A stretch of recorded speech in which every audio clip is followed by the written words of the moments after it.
Hello बच्चों, let's see this question. Free fall of an object in vacuum is a case of motion with. अब देखो, free fall हो रहा है और वैक्यूम हो रहा है, तो यानी कि किसी भी तरह का कोई रेजिस्टेंस नहीं आने वाला है। अब कोई पार्टिकल फ्रीली फॉल कर रहा है, फ्री फॉल कर रहा है, तो सर इसका मतलब क्या हुआ?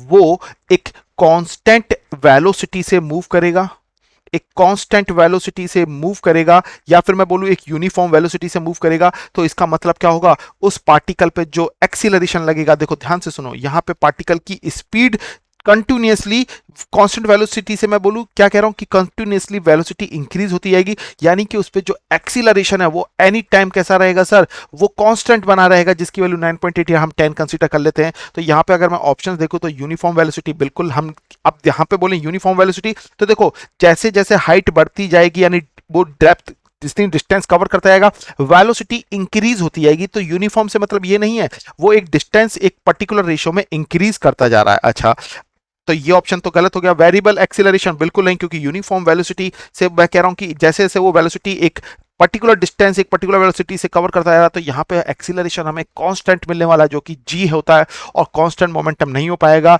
ना ही यूनिफॉर्म स्पीड हो पाएगी। वेरिएबल एक्सीलरेशन तो बिल्कुल गलत है, ऑप्शन ए भी गलत है। तो finally option B is correct. In vacuum free fall of an object is a case of motion with uniform acceleration. So final answer is option B. Best of luck.